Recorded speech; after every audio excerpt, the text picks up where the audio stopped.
45 उदाहरण नंबर 1 राम અને શ્યામ कौन कौन पार्टनर मिले हमारे को राम અને શ્યામ तो मूडी खाते नाम लिख देना राम અને શ્યામ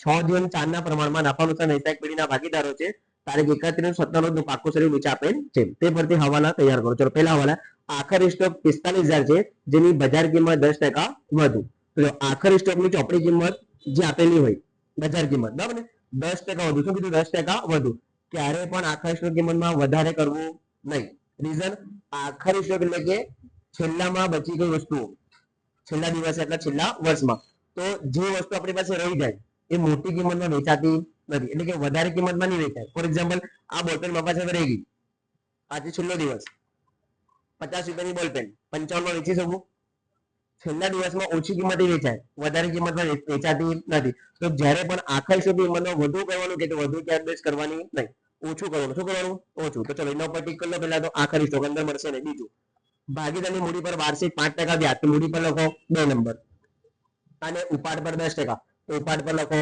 2 નંબર ત્રીજો પ્રશ્ન યંત્ર પર 10% અને ફર્નિચર પર 5% લખી ઘસારો યંત્ર અને ફર્નિચર તો ચેક કરો ઉધાર બાજુ પર યંત્ર એના પર 3 નંબર ફર્નિચર પર 3 નંબર ચોથો પ્રશ્ન દેવાદાર પર 5% ગાળખા અનામત બરાબર દેવાદાર તો દેવાદારના કુલ 3 નામો કેટલા નામ હોય 3 દેવાદાર ગ્રાહક અને લેણું ગ્રાહક દેવાદાર અને લેણું તો ચેક કરો ઉધાર બાજુ પર તમે શું આપેલું છે દેવાદારો એના પર લખો 4 નંબર પાંચમો પ્રશ્ન ચૂકવવાનું બાકી જેટલા પણ વસ્તુ ચૂકવવાની બાકી એની નિશાની આવશે પ્લસ ની કઈ નિશાની આવશે પ્લસ ચૂકવવાનું બાકી પગાર તો પહેલા પગાર પર લખો 5 નંબર પછી આપેલી તમને પરચુરણ ખર્ચા તો પરચુરણ ખર્ચાની ઉપર લખો 5 નંબર પછી આપેલી તમને ભાડું તો ભાડું ઉપર લખો 5 નંબર છઠ્ઠો પ્રશ્ન ભાગીદારની કરારનામાની જોગવાઈ પ્રમાણે નુકસાન હોય તો પણ મૂડી પર વ્યાજ ચૂકવવું પ્રશ્ન શું કહેવા માંગે છે કે જ્યારે કંપનીને ખોટ થાય તો પણ તમને મૂડી પર વ્યાજ તો આપવું જ પડશે તો એનાથી આપણને કઈ લેવડ દેવડ નથી ચાલો સ્ટાર્ટ કરીએ હંમેશા તમારે શરૂઆત કરવાની મૂડી ખાતાની જવાબ બાજુ કઈ શરૂઆત કરવાની મૂડી ખાતાની જવાબ કોઈ પણ પ્રશ્ન હોય ક્યાંથી લખવાનું પહેલા મૂડી ખાતાની જવાબ બાજુ પર તારીખ લખવાની 1/4 કઈ તારીખ લખવાનું કંપનીની છેલ્લી તારીખ જોડે કઈ છે બંધ કરવાની તારીખ 31/3/2017 17 માં બંધ થાય તો શરૂઆત ક્યારે થશે 2016 માં બાકી આગળ લાવ્યા મૂડીની કઈ બાજુ લઈશું આપણે જમા બાજુ પર તો રકમ પણ ક્યાં મળશે આપણને જમા બાજુ પર તો મૂડી રકમ છે 80,000 અને 70,000 લખશો અહીં આપણે 80,000 અને 70,000 હવે જેનો પર આપણે પ્રશ્ન ઠીક કર્યા છે 1 નંબર 2 નંબર 3 નંબર 4 નંબર એના પર છે હવાલા શું છે હવાલા કેટલી નોંધ છે 2 નોંધ ચલો મૂડી કઈ બાજુ લખી જમા બાજુ પર તો જમા બાજુ પર લખવાનું વ્યાજ 31/3/2017 મૂડી પર વ્યાજ જોઈએ આપણે કેટલા ટકા છે તો પ્રશ્ન નંબર 2 મૂડી પર 5% વ્યાજ કેટલો ટકા વ્યાજ છે 5% તો કાઢશો આપણે 80,000 ના 5% 80 ના 5% થાય 4,000 અને 7,000 ના 5% એટલે કે 3500 દરેક ખાવાની કેટલી નોંધ કરવાની 2 નોંધ આમાં કા પડ્યું જમા તો ફાળવણી ખાતામાં કા પડશે ઉધાર બરાબર ને તો ઉપરની એક લીટી છોડી દેવાની નીચે લખવાનું મૂડી પર વ્યાજ રામ અને શ્યામ 4,000 અને 3500 કુલ 7,500 જમા બાકીથી એટલે શું લખવાનું મૂડી પછી કયું શું લખવાનું ઉધારના જેટલા પણ નામ આપેલા છે 1 બાય 1 જેને ઉધાર સોલ્યુશન કરવાનું સૌથી પહેલા શું છે ઉપાડ તો ઉપાડ આવશે મૂડી ખાતાની ઉધાર બાજુ એની તારીખ આવે 1/4/2016 ઉપાડ તો ચેક કરીએ ઉપાડની રકમ કેટલી આપણી પાસે 18,000 અને 16,000 18,000 અને 16,000 એના પણ પ્રશ્ન છે પ્રશ્ન નંબર 2 ઉપાડ પર 10% લેખે વ્યાજ તો કાર્ય આપણે વ્યાજની તારીખ ગણતા છે 31/3/2017 ઉપાડ પર વ્યાજ 10% લેખે આવશે 1800 અને આના આવશે 1600 આમાં કા પડે ઉધાર તો ફાળવણી ખાતામાં જમા ઉધારની જમાની ઉધાર એ પણ લીટી છોડી દેવાની નીચેથી લખવાનું ઉપાડ પર વ્યાજ રામ અને શ્યામ 1800 અને 1600 સરળ અને 12 3400 વધી ગયું તો એના પછી તમને આપેલ છે ઉપાડ નીચે દેવાદારો કઈ બાજુ આવે મિલકત લેણા બાજુ એ લખશો આપણે દેવાદારની હંમેશા આવે ઉધાર બાકી કઈ બાકી ઉધાર તો જો ઉધારમાં આપેલા છે દેવાદારો 45,000 રૂપિયા તો અંદર લખવાનો એનો પર છે પ્રશ્ન હવાલા આપેલ છે તો 45,000 હવાલા નંબર કયો છે આપણી પાસે 4 નંબર તો વાંચીએ 4 નંબર પર શું લખ્યું છે કે દેવાદાર પર 5% લેખે ગાળખાત અનામતની જોગવાઈ કરો ગાળખાત અનામત તો માઈનસ ગાળખાત અનામત 2250 બાદ બે કશું તો 42,000 750 આવી આપણી પાસે. જેમ તમારી પાસે ગાલખાત આવી જાય તો 4 લીટીનું બોક્સ બનાવવાનું, નફા નુકસાન ખાતાની ઉધાર બાજુ પર પહેલું લખવાનું ગાલખાત, પછી ગાલખાત, એના પછી ગાલખાત અનામત, પછી બીજું છોડીને માઇનસ ગાલખાત અનામત, ગાલખાત અનામત. ચાલો, પહેલી અને છેલ્લી કાં મળશે તમને ચોપડીમાં, બીજી અને ત્રીજી તમને કાં મળશે દેવાદારમાં. તો ચાલો દેવાદારમાં શું લઈશું આપણે ગાલખાત અનામત. તો અનામતમાં લખવાનું 2250 રૂપિયા. ગાલખાત આપણે લઈશું નહીં. પહેલી અને છેલ્લી કાં મળશે ચોપડીમાં, પહેલી કાં મળશે ઉધાર બાજુ ને છેલ્લી કાં મળશે જમા બાજુ પર. તો ઉધારમાં ચેક કરીએ ગાલખાત 400 રૂપિયા. કેટલા આપેલા છે 400 રૂપિયા. અને અનામત કે બાજુ મળશે જમા બાજુમાં. તો જો આપેલ છે ગાલખાત અનામત 700 રૂપિયા. તો નીચે લખવાનું અહીંયા 700 રૂપિયા. ચલો ઉપરનો સરવાળો 22 2650 માઇનસ 700 એટલે કે 1950. એની વાત થઈ. ચલો એના પછી આપણે સ્ટોક. સ્ટોક બે પ્રકારનો હોય, શરૂઆતનો સ્ટોક અને આખરનો. તો અહીંયા કઈ તારીખ હતી 1/4. તો શરૂનો સ્ટોક. તો એ લખવાનું વેપાર ખાતે ઉધાર બાજુ પર શરૂનો સ્ટોક, શરૂનો સ્ટોક. તો રકમ છે કેટલી આપેલ છે આપણને, રકમ છે એની પાસે આપણે 25000 રૂપિયા. કેટલા છે 25000. ચાલો એના પછી આપણને આપેલ છે વેચાણ પરત. વેચાણ પરત ક્યારે થાય, જ્યારે આપણી પાસે વેચાણ હોય ત્યારે. હમણાં વેચાણ ને આપણી પાસે છેલ્લામાં કહે છે છોડો એને રોકડ છે. રોકડ ક્યાં આવશે મિલકત લેણામાં. તો રોકડ શિલ્લક, રોકડ શિલ્લકની રકમ આપણને છે 10000 રૂપિયા. એના પછી આપણને છે ખરીદી. ખરીદી કઈ બાજુ આવે વ્યાપાર ખાતાની ઉધાર બાજુ. હવે ખરીદી પર કોઈ પ્રશ્ન નથી. ખરીદી પર પ્રશ્ન હોય કે નહીં હોય, રકમ લખવાની હંમેશા અંદરવાળા કોલમમાં, પણ ઇનર કોલમમાં. ચલો ખરીદી રકમ આપણી પાસે 60000 રૂપિયા. કેટલા છે 60000. માઇનસ લખવાનું નીચે કમ્પલસરી પરત. શું લખવાનું પરત. ખરીદી અંદર અને શું લખવાનું નીચે પરત. ખરીદની રકમ હંમેશા ઉધાર અને પરત હંમેશા જમા. તો જમા બાજુ ચેક કરો ખરીદ પરત 1500. કેટલા આપેલા છે 1500 રૂપિયા. તો બાદ બે કર્યું છે અહીંયાથી આપણે 1500 રૂપિયા. તો બહાર આવશે 58500 રૂપિયા. એના પછી આપણને આપેલા છે આપેલ વટાવ. વટાવ તમે આપો તો આપણને શું થાય ખોટ થાય. શું થાય ખોટ. તો ખોટ આવશે નફા નુકસાન ખાતે ઉધાર આપેલ વટાવ. રકમ આપેલ છે આપણને 500 રૂપિયા. એના પછી તમને આપેલ છે ગાલખાત. ઓલરેડી આપણે ગાલખાતની એન્ટ્રી થઈ ગઈ 400 રૂપિયા. બીજી વખત લખવાની નહીં. એના પછી આપણને છે યંત્ર. યંત્ર આપણી શું છે મિલકત. તો લખવાનું મિલકત જણાવવામાં યંત્રો.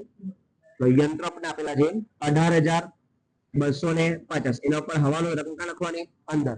હવે એક વસ્તુ યાદ રાખજો, જ્યારે પણ મિલકત પર હવાલો હોય બરાબર, મિલકત પર ઘસારો નો હવાલો. કયો હવાલો ઘસારો. તો ડાયરેક્ટ ઘસારો ગણવાનું નહીં. પહેલા ચેક કરવાનું કે એ જ મિલકતનું બીજી વખત ચોપડીમાં નામ તો આપેલ છે કે નહીં આપેલ છે. જો નામ આપેલ હોય તો દર વખત શું કરવાનું પ્લસ. શું કરવાનું દર વખત પ્લસ. ખાલી એક જ વખત માઇનસ થશે જ્યારે તમને આપેલ છે વેચાણ. શું આપેલ છે વેચાણ શબ્દ. તો શું કરવાનું બાદબાકી. એ સિવાય કોઈ પણ નામ હોય, ખરીદી હોય, ઘસારો હોય, સ્થાપના ખર્ચ હોય, ગોઠવણી ખર્ચ હોય, કોઈ પણ વસ્તુ આપેલી હોય, વધારો આપેલો હોય તો હંમેશા શું કરવાનું પ્લસ. ફક્ત વેચાણ આપેલું શું આપેલું હોય વેચાણ. શું કરી દેવાનું માઇનસ. તો ચેક કરીએ અંદર યંત્રનું બીજી વખત નામ. જો નીચે આપેલું યંત્ર પર ઘસારો તો પહેલા શું કરવાનું એને પ્લસ વત્તા ઘસારો. ચલો ચેક કરી લીધું છે ઘસારો આપણી પાસે. તો 1750 રૂપિયા 1750 પ્લસ કોડ આપણી પાસે આવશે 20000 રૂપિયા. હવે જોઈએ હવાલા નંબર કયો તેનો ઉપર ત્રીજો હવાલો. યંત્ર પર 10% લેખી ઘસારો. કેટલા ટકા 10%. તો કરશું આપણે માઇનસ ઘસારો 10%. તો 20 ના 10% થાય 2000 રૂપિયા. 20 માંથી 2 કેટલા આવશે 18000. 20 રકમ કેટલી થઈ ગઈ 18000. તો 2000 ઘટી ગયા. ઓછા થાય તો કાં લખવાનું નફા નુકસાન ખાતે ઉધાર. યંત્ર પર શું થયું યંત્ર પર ઘસારો. ઘસારો 2000 રૂપિયા. હાલો એના પછી ફર્નિચર. એ પણ આપણી મિલકત. ફરી લખવાનું ફર્નિચર. રકમ છે આપણી પાસે 8000 રૂપિયા. ચલો એના પર ઘસારો. તો પહેલા વખત ચેક કરો કે નામ છે ફર્નિચરનું બીજી વખત અંદર નથી આપેલ. તો ડાયરેક્ટ આપણે ગણતરી કરવાની માઇનસ ઘસારો. જો એના ટકા છે 5%. તો 8 ના 5% 400 રૂપિયા. બાદબાકી બાર 7000 અને 600. 400 ની ખોટ થઈ ગઈ. તો નફા નુકસાન ખાતે ઉધાર ફર્નિચર પર ઘસારો. ઘસારો હંમેશા નફા નુકસાન ખાતે ઉધાર. એના પછી આપણને આપેલ છે પરચુરણ ખર્ચ. એ પણ નફા નુકસાન ખાતે ઉધાર. પરચુરણ ખર્ચ એની રકમ આપણને આપેલ છે 1500 રૂપિયા. એના પર હવાલા છે હવાલા નંબર 5. વાંચીશું. એક છે 5 નંબર પર ચૂકવવાનું બાકી, કોઈ પણ વસ્તુ ચૂકવવાની બાકી તો સાઈન આવશે પ્લસ વાળી. કઈ સાઈન આવશે? અને અગાઉથી ચૂકવેલ તો સાઈન કરવી આવશે માઇનસ ની. બાકી તો શું કરવાનું? પ્લસ. ચૂકવવાનું બાકી, ચૂકવાનું બાકી. કેટલા રૂપિયા ચેક કરી લીધું. શું હતું? આ પરચુરણ ખર્ચ. તો પરચુરણ ખર્ચના 150 મેલા છે 150. તો 1500 વત્તા 150 1650. આવા આવશે બીજી નોંધ. શું આવી સાઈન? પ્લસ. તો કાલે શીખવેલું પ્લસ આવે તો કાલે લખવાનું મૂડી દેવામાં. બીજી વસ્તુ શું છે? ચૂકવવાનું બાકી. કોઈ પણ વસ્તુ બાકી તો આપણી શું બને? જવાબદારી. દેવું બને ને આપણું, તો મૂડી દેવામાં. ચૂકવવાનું બાકી. શું છે ચૂકવવાનું બાકી? ચૂકવાનું બાકી. પરચુરણ ખર્ચ. કેટલા રૂપિયા? 150 રૂપિયા. તો એના પછી આપણને ભાડા પટ્ટાનું મકાન. મકાન કોઈ પણ હોતા હશે મિલકત ભાડા પટ્ટાનું મકાન. રકમ છે કુલ 7,000. એના પર આપેલી તારીખ કાલે શીખવેલી કે 1/4 આ સિવાય કોઈ પણ તારીખ હોય તો 2 નોંધ. કેવી નોંધ કરવાની? 2. બરાબર ને? તો તારીખ તમને આપેલી છે કે 4 વર્ષ માટે. કેટલા વર્ષ માટે? 4 વર્ષ. તો આજે આપણે મકાન લીધેલું કુલ 4 વર્ષ માટે આપણે યુઝ કરવાનું હતું. આ પાકું સર આપણે બનાવ્યું. પાકું શરૂ ક્યારે બને? જ્યારે 1 વર્ષ પૂરું થાય. 1 વર્ષ પૂરું થાય ને તો આપણે શું બનાવવું પડે? પાકું સરવાયું. તો 1 વર્ષ પૂરું થઈ ગયું. તો 4 વર્ષમાંથી 1 વર્ષ તો યુઝ થઈ ગયું ને. તો આપણે 1 વર્ષમાં કેટલા પૈસા યુઝ કર્યા ચેક કરવાના. તો 4 વર્ષમાં કેટલા રૂપિયા? 7,000. તો ભાગ્યા કરવાના 4. તો રકમ આવશે 1750. કેટલા આવશે? તો 1 વર્ષ આપણે કેટલા યુઝ કર્યા? 1750. તો લખવાનું માઇનસ માંડી વાળેલી. માંડી વાળેલી અથવા ઘટાડો. શું લખવાનું? ઘસારા લખવાનો નહીં. માંડી વાળેલ અથવા ઘટાડો. કેટલા રૂપિયાનો? 1750. બાદ બે કરો 1750. તો 5250 રૂપિયા. મિલકત ઓછી થઈ ગઈ.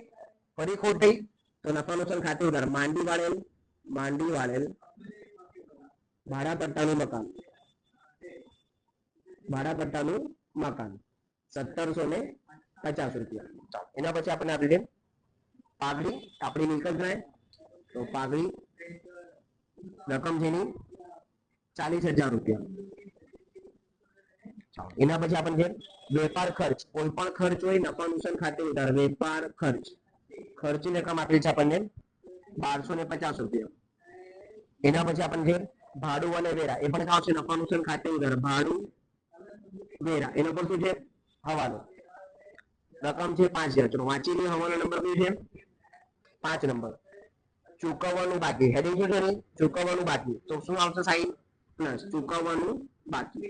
ચૂકવાનું બાકી. કેટલા રૂપિયા બાકી ચૂકવવાના? તો ભાડું 150 રૂપિયા. તો પ્લસ કરશું 5,150. થઈ ગયા.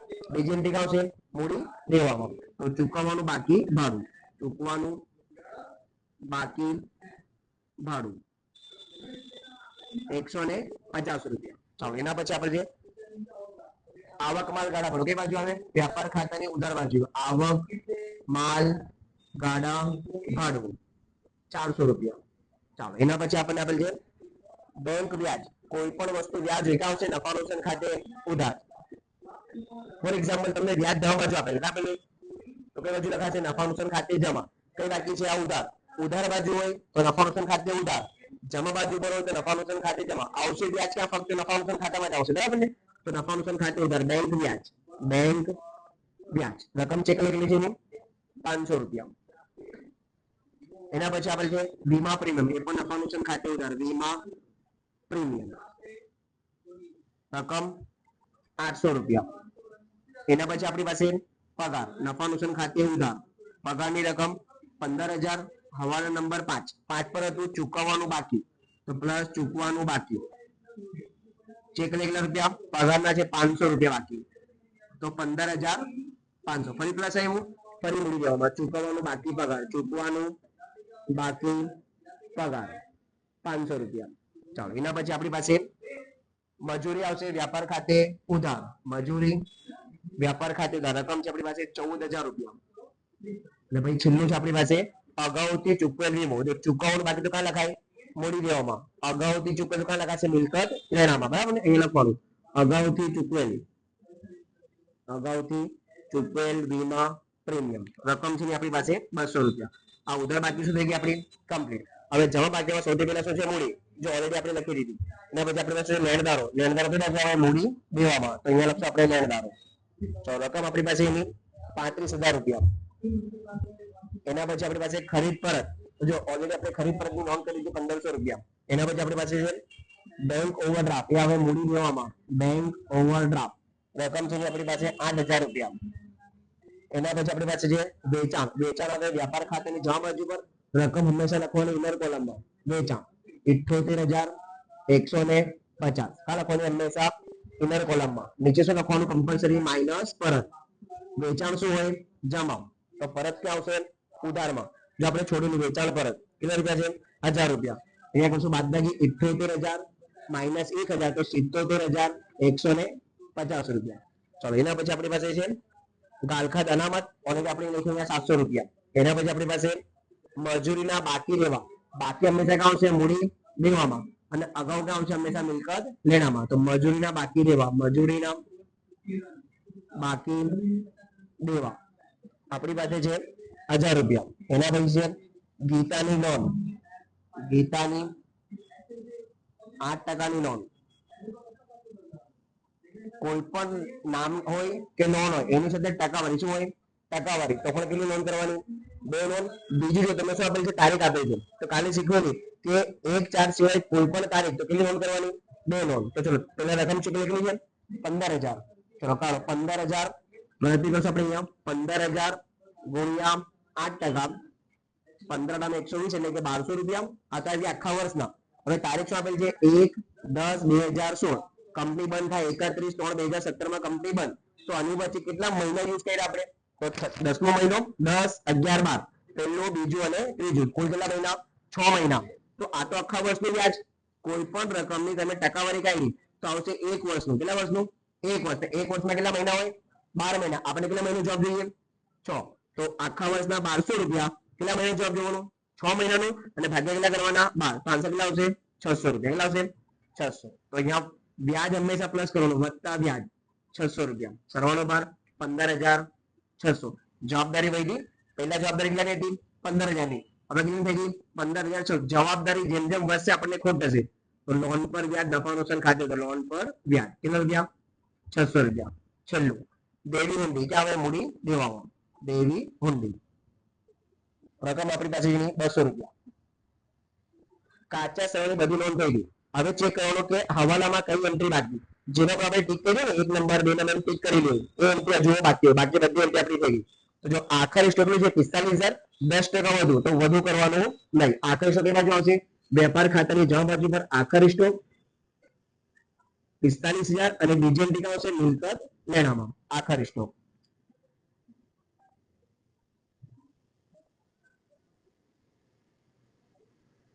કદી કેટલી એન્ટ્રીઓ, ચલો 1 બાય 1 પછી તો સરવાળો. ચલો ફટાફટ બધા સરવાળો કરો સાથે. 45000 વત્તા 77150, 1,22,150. સેમ અહીંયા પણ 1,22,150. ચલો બાદબાકી માઇનસ 25000, 58,500, 400 અને 14000, તો 24250. ચેક કરજો બધા સાથે. 24250. અને શું કહેવાય કાચો નફો. આમાં પડે ઉધાર તો આ ખાતે જમા, કાચો નફો 24250. સરવાળા કરતા પહેલા ચેક કરવાનું કે ઉધાર બાજુ વધારે કે જમા બાજુ. તો જમા કેટલા છે 24250, અને ઉધારમાં ચેક કરીએ 1950 વત્તા 500, 2000, 400, 1650, 1750, 1250, 5150, 500, 800, 15500 અને 600. 32050 કેટલા એવા 32050. આ બધી લખશું આપણે 32050. સેમ અહીંયા પણ 32050. ઉપરની શું કરી દેવાની બાદબાકી માઇનસ 24250. તો રકમ આવશે 78. કેટલા આવશે 7800. આ બાજુ આવે તો ચોખ્ખો નફો, ને આ બાજુ આવે તો ચોખ્ખી ખોટ. ચોખ્ખી ખોટ આમાં કા પડે જમા, તો આ ખાતામાં ઉધાર ચોખ્ખી ખોટ 7800 વત્તા 7500, તો 15300. સેમ અહીંયા પણ 15300. ઉપરની શું કરવાની બાદબાકી માઇનસ 3400, તો 11900. અને કહેવાય વહેંચણી પાત્ર ખોટ. વહેંચણી પાત્ર ખોટ. આ બાજુ આવે તો વહેંચણી પાત્ર ન પણ આ બાજુ આવે તો ખોટ. ખોટ કેમાં સમય વેચાય ભાગીદારમાં. કોણ હતા રામ અને શ્યામ. તો પ્રમાણ શું હતું 6/4 તો ચલો ભાગ્યા 10 ગુણ્યા 6 કરીને બરાબર તો 7,140 અને 4 દબાઈને બરાબર 4,760. આમાં કા પડ્યું જમા તો મૂડી ખાતામાં કા આવશે ઉધાર. છેલ્લી તારીખ લખવાની હંમેશા 31/3/2017 વહેંચણી પાત્ર ખોટ 7,140 અને 4,760 બંને માં સરળ કરજો. અહીંયા આવશે 73,500 84,000 સેમ સરળ આ બધું લખવાનું 84,000 73,500 હવે કરશો આપણે વાત ભાગી 84,000 માઇનસ 18,000 માઇનસ 1800 7,140 તો 57,060 રૂપિયા 57,060. ચલો આની વાત કરશું આપણે 73,500 માઇનસ 16,000 માઇનસ 1600 4,760 રૂપિયા તો 51,140. છેલ્લી તારીખ લખવાની 31/3/2017 બાકી આગળ લઈ ગયા અહીંયા લખવાની મૂડી રામ અને શ્યામ 57,060 રૂપિયા 51,140 ચલો પ્લસ કરશું આપણે 57,060 અને 51,140 તો 1,08,200 1,08,000 અને 200 બંને બસ સરળ કેવો જોઈએ હવે સરખું ચલો પ્લસ કરી 1,08,200 વત્તા 35,000 વત્તા 8,000 15,600 200 150 150 500 અને 1,000 રૂપિયા 1,68,000 અને 800 1,68,000. ચલો મિલકત ચેક કરીએ 40,000 18,000 7,600 5250 42,750 10,000 45,000 અને 200 રૂપિયા 1,68,800 રૂપિયા 1,68,000 અને 800 બંને બાજુ સરળ કેવું જોઈએ બંને બાજુ સરખા કેટલા માર્ક્સ મળશે એક્ઝામમાં 11 માર્ક્સ કેટલા ચલો લીધો ફટાફટ